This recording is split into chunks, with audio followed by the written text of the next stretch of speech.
warahmatullahi wabarakatuh. Perkenalkan, nama saya Rahmat Karim, SSI MSI. Saya adalah dosen pada program studi ilmu komputer Fakultas Teknologi Informasi Universitas 19 November Pelaka. Perkenankan saya untuk menjelaskan terkait mata kuliah yang saya ampu, yaitu mata kuliah Algoritma dan Pemrograman dengan metode DIA, Delivery, Interaction, dan Evaluation. Sebagai informasi, video ini dibuat dengan tujuan untuk memenuhi salah satu persyaratan pada sertifikasi dosen di tahun 2024, yaitu pernyataan diri dosen dalam unjuk kerja di dalam perguruan tinggi atau PDD UKPT di aspek pengajaran. Saya akan mulai menjelaskan terkait deskripsi singkat untuk mata kuliah Algoritma dan Pemrograman. Mata kuliah Algoritma dan Pemrograman adalah mata kuliah wajib di program studi ilmu komputer yang harus diprogram oleh mahasiswa di semester 1. Mata kuliah ini memiliki bobot 3 SKS, di mana 2 SKS-nya adalah teori, 1 SKS-nya adalah praktikum. Mata kuliah Algoritma dan Pemrograman membahas tentang bagaimana suatu permasalahan dapat diselesaikan dengan memanfaatkan komputer sebagai alat komputasi. Oleh karena itu, dalam proses pembelajarannya, mahasiswa dituntut untuk harus mampu merancang suatu algoritma berdasarkan permasalahan yang dihadapi. Kemudian, mahasiswa harus mampu mengimplementasikan algoritma tadi dengan menggunakan bahasa pemrograman yang dikuasai sehingga permasalahan dapat diatasi dengan memanfaatkan komputer. Ada beberapa topik yang dibahas dalam mata kuliah ini. Yang pertama adalah konsep dan ekspresi algoritma, lalu struktur dasar algoritma, kemudian dasar-dasar pemrograman. Pada mata kuliah ini kami menekankan agar mahasiswa menggunakan bahasa pemrograman C++. Kemudian akan juga dibahas tentang tipe data, operator, dan variabel. Lalu juga akan dibahas tentang teknik runtunan, teknik pemilihan, dan teknik perulangan. Setelah itu, mahasiswa juga akan belajar tentang larik atau array, lalu subrutin hingga rekursif. Untuk capaian pembelajaran yang dibebankan pada program studi, terdapat 4 aspek. Yang pertama, aspek sikap, aspek pengetahuan, aspek kompetensi umum, dan aspek kompetensi khusus. Untuk capaian pembelajaran yang dibebankan pada mata kuliah, terdapat 2. Yang pertama, mahasiswa harus mampu merancang algoritma berdasarkan permasalahan. Kemudian, mahasiswa harus mampu mengkonstruksi program berdasarkan algoritma yang telah dirancang tadi untuk menyelesaikan permasalahan. Terkait dengan sumber belajar, kami biasanya menggunakan bahan ajar, baik itu dalam bentuk e-book maupun dalam bentuk cetak. Tak lupa juga kami biasanya menyarankan mahasiswa untuk mengakses website online seperti HackerRank atau W3 School ataupun beberapa channel YouTube yang memang konsen terhadap mata pelajaran algoritma dan pemrograman. Pada tahap ini, mahasiswa bisa memanfaatkan waktu belajar mandirinya di rumah masing-masing. Untuk metode pembelajaran, saya menggunakan metode Delivery, Interaction, dan Evaluation atau DIA. Pada tahap delivery, di mana cara saya menyampaikan atau mentransfer ilmu pengetahuan, saya biasanya menggunakan metode mimbar atau metode ceramah dan tanya jawab. Dalam melakukan ceramah kepada mahasiswa, saya biasanya dibantu dengan PPT. Pada tahap ini, mahasiswa bisa mensinkronkan apa yang mereka dengar dengan apa yang mereka lihat sesuai dengan apa yang tertera di PowerPoint. Untuk mengetahui kemampuan mahasiswa dalam menangkap materi, biasanya saya akan melakukan tanya jawab secara random sehingga bisa mengetahui permasalahan mahasiswa terkait dengan materi yang saya ajarkan itu ada di level apa. Untuk interaction atau cara saya berinteraksi dengan mahasiswa, saya biasanya akan mulai dengan cara menanyakan kabar. Dalam tahap ini, saya bisa mengkondisikan apakah mahasiswa sudah siap belajar atau belum. Kemudian akan melakukan persepsi untuk mengingat kembali terkait materi-materi yang telah dipelajari di pertemuan sebelumnya. Tak lupa juga saya memberikan sedikit brainstorming sehingga saya bisa membawa mahasiswa ke dalam atau ke topik yang akan segera dibahas di pertemuan saat ini. Kemudian, tak lupa juga sedikit motivasi agar mahasiswa selalu konsisten dengan niatan mereka dalam hal belajar. Dalam proses interaksi di akhir-akhir pertemuan, saya pasti akan memberikan latihan. Dalam proses ini, mahasiswa yang beruntung akan maju ke depan untuk menyelesaikan permasalahan yang saya ajukan. Sementara mahasiswa yang lain akan mengerjakan di bangku masing-masing. Terkait dengan evaluasi atau asesmen, saya menggunakan lecturer assessment, di mana seluruh penilaian bersumber dari dosen. Ada 4 aspek yang saya nilai, yaitu yang pertama aspek kehadiran, lalu aspek tugas, kemudian UTS, dan UAS. Terkait dengan pembobotan, saya menggunakan standar 10% kehadiran, 30% tugas, 30% UTS, dan 30% UAS. Sehingga totalnya adalah 100%. Demikian terkait pemaparan singkat untuk mata kuliah algoritma dan pemrograman.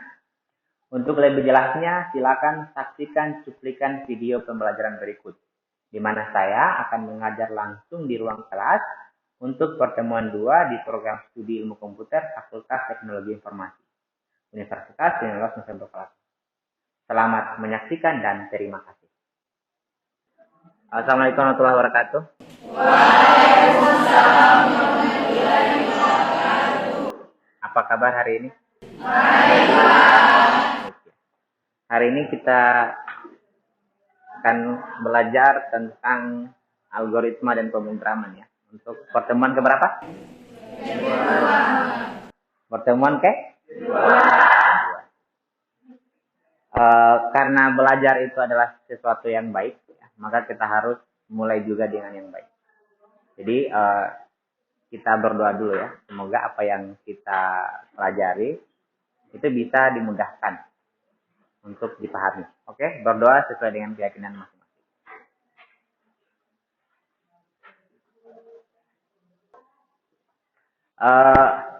Sebelum kita masuk ke materi yang selanjutnya, ya, kita akan ingat kembali dulu apa yang telah kita pelajari di pertemuan sebelumnya.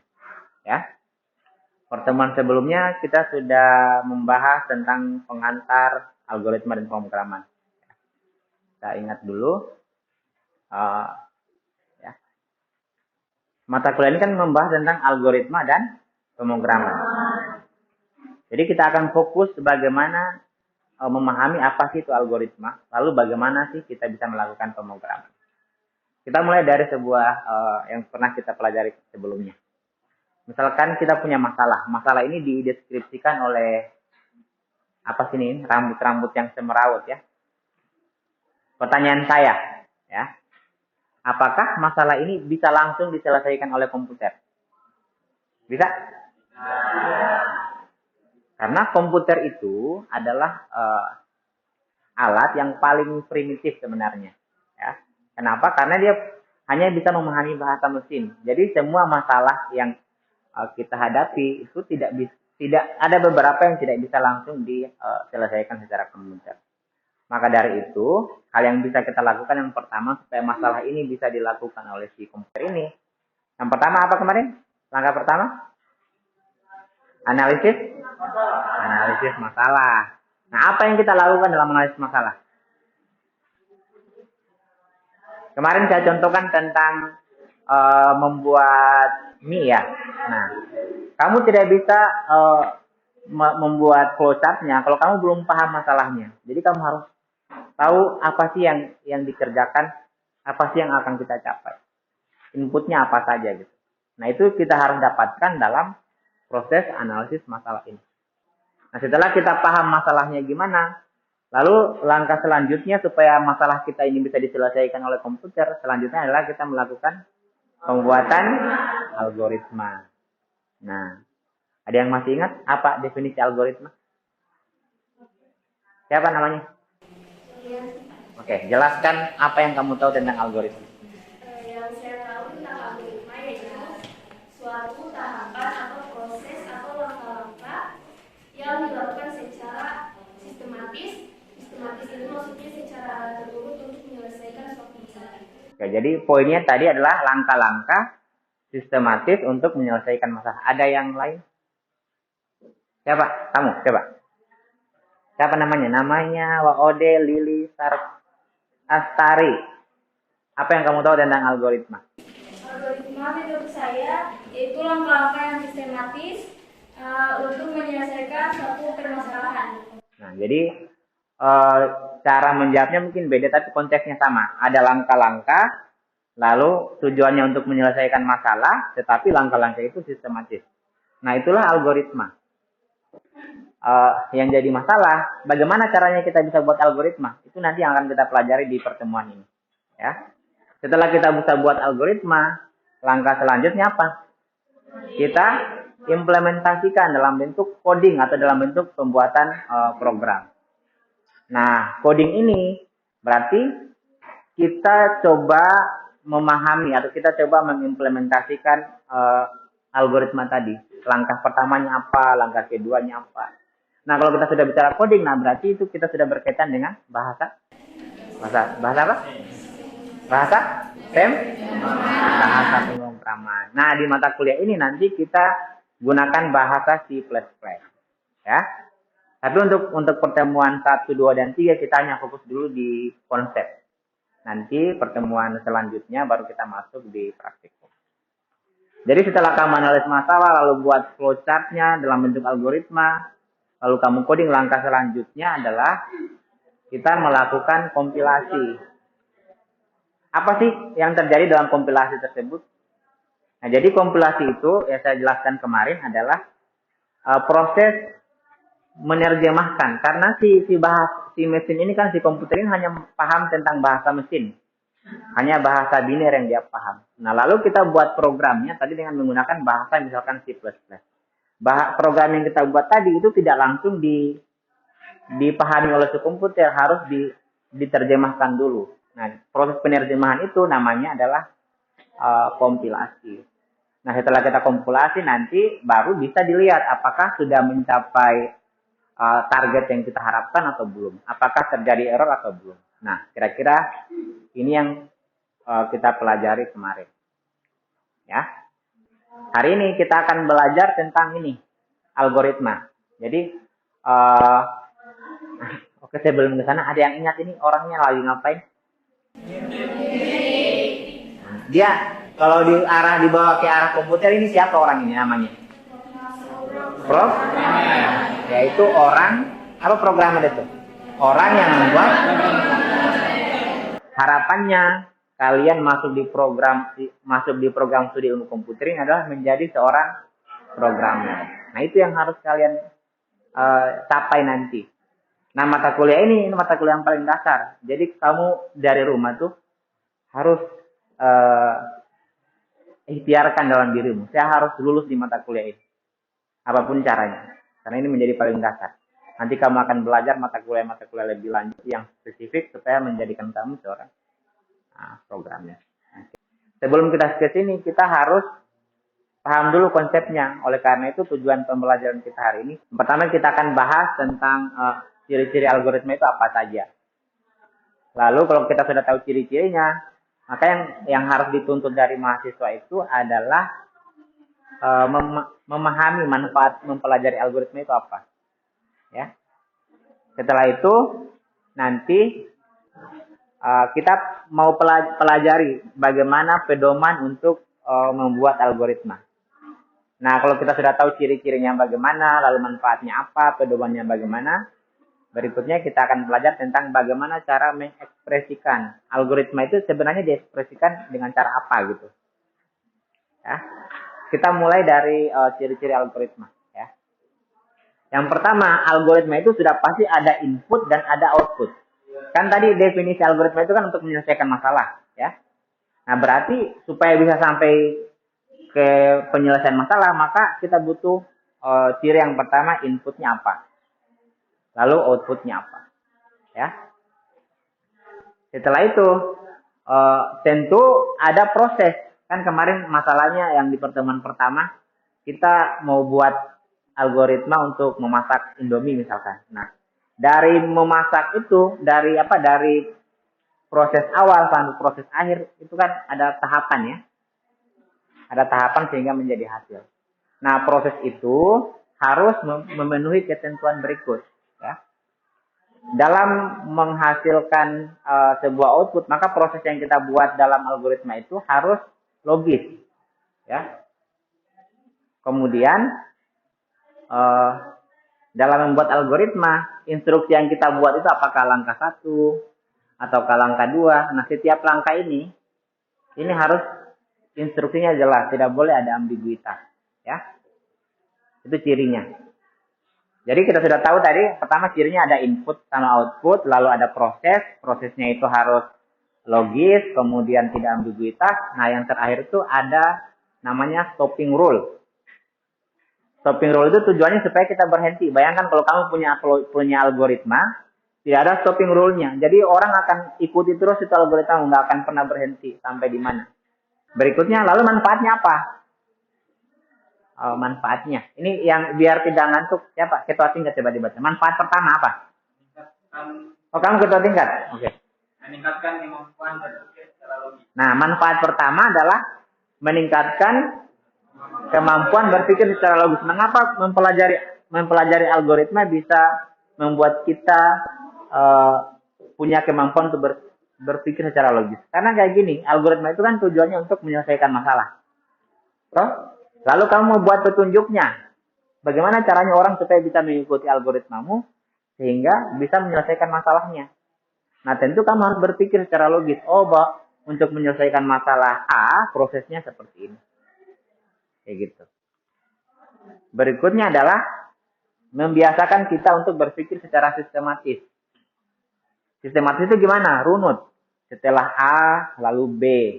Setelah B, lalu C. Kalau tidak C, maka kemana? Nah, kayak gitu. Jadi dengan kita mempelajari algoritma, kita bisa melatih atau mengembangkan cara berpikir secara sistematis. Manfaat berikutnya adalah mempertajam analisis. Mengapa? Karena masalah itu kan belum tentu ada solusinya kan. Kamu yang harus cari tahu gimana tahapan penyelesaian masalahnya. Makanya kamu harus analisis. Analisisnya gimana? Nah, yang terakhir itu meningkatkan kemampuan dalam mengatasi masalah. Jadi kalau kamu sudah bisa buat algoritma, maka secara tidak langsung kamu ajar dirimu supaya bisa mengatasi masalah. Hari ini kita akan coba belajar bagaimana cara mengekspresikan algoritma dengan menggunakan flowchart. Ya. Jadi flowchart itu adalah simbol ya, simbol yang bisa kita gunakan untuk mendeskripsikan algoritma. Coba kita lihat. Nah, kalau ini apa namanya? Apa? Terminal. Terminal atau terminator. Apa fungsinya?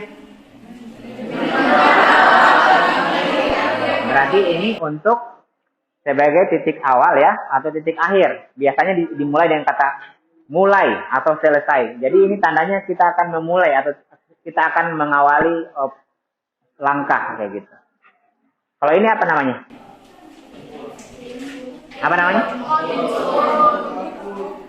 Input atau output ya.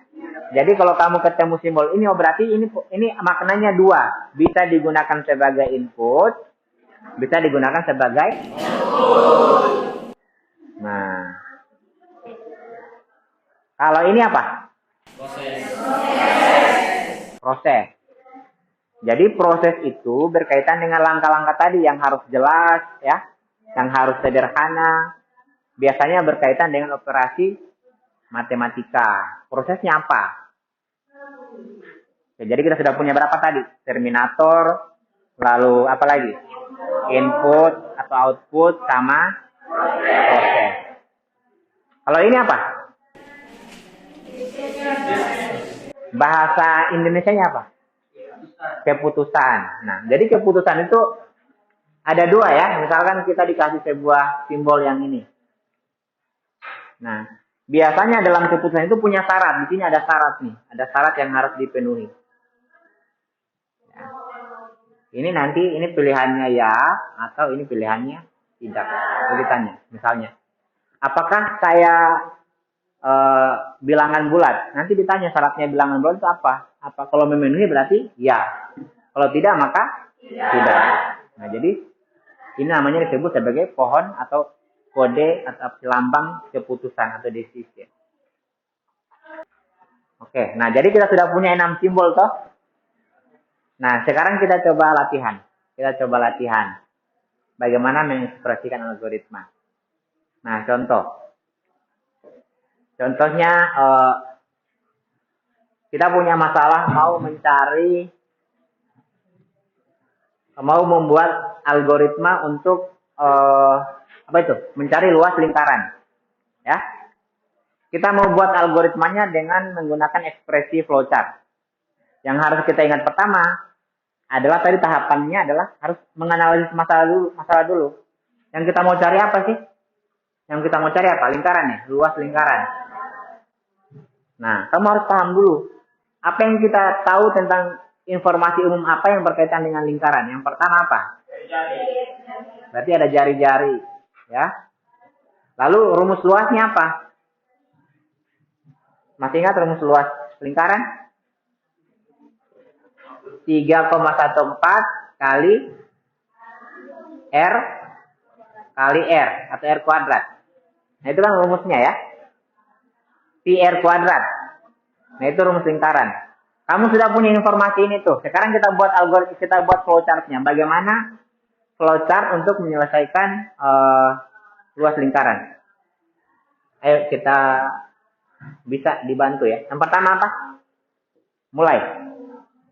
Yang pertama mulai. Bagaimana simbolnya mulai?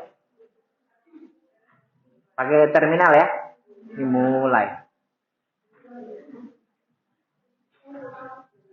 Oke. Berikutnya apa? Apa yang bisa kita gunakan? Input. Nah, simbol input itu apa? Jajar genjang ya.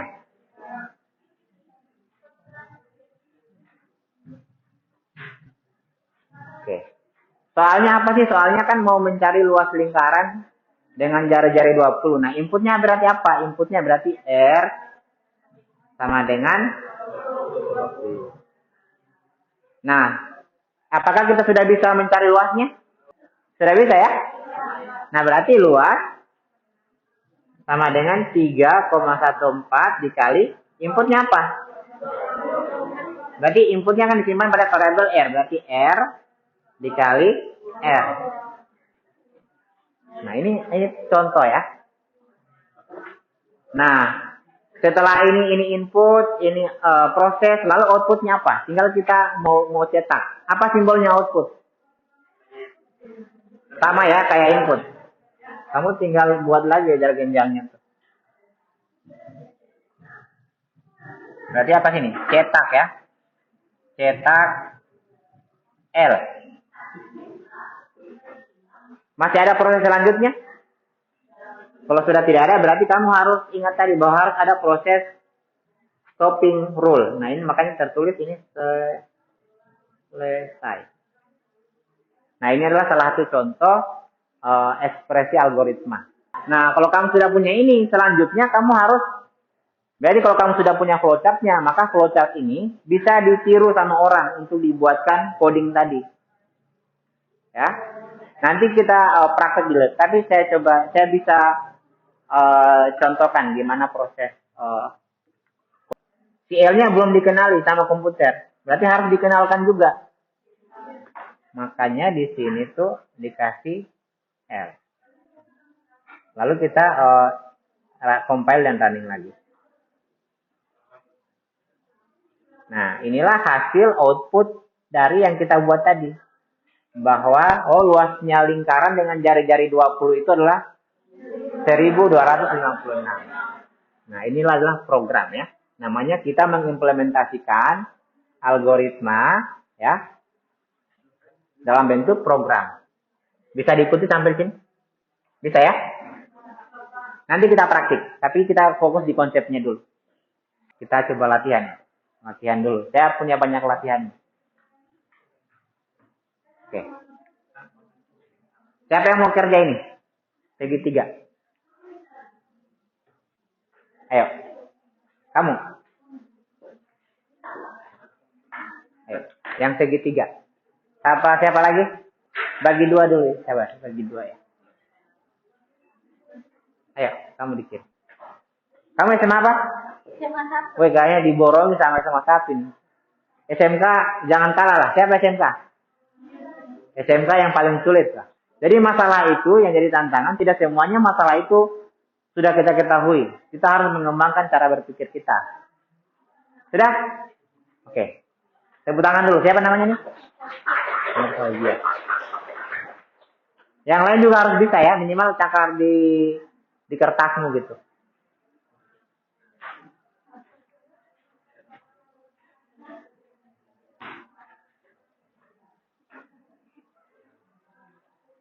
Nur Fauzia, ada yang aneh? Nah, coba.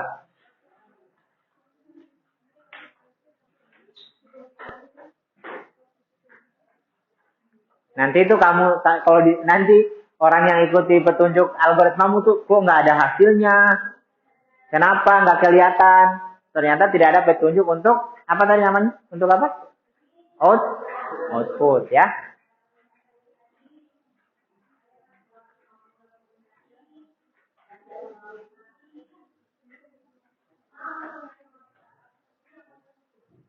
Oke.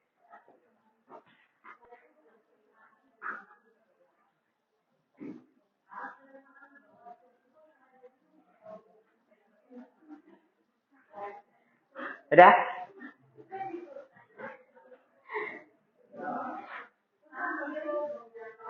Boleh masukkan, boleh print L, sudah gitu aja. Oke, siapa namanya? Lili. Oke, tepuk tangan buat Lili. Ya, jadi harus semangat. Dan kalau kamu lelah dengan persoalan hidup, nggak ngerti-ngerti, itu proses. Ya, minimal kamu memulai sesuatu yang baik begitu. Jadi kalau kamu nanti punya IPK yang bagus, tapi merasa belum punya skill yang cukup, jangan berhenti dalam belajar. Oke, mungkin hari ini cukup ya. Cukup untuk pertemuan, tapi akan selalu ada yang namanya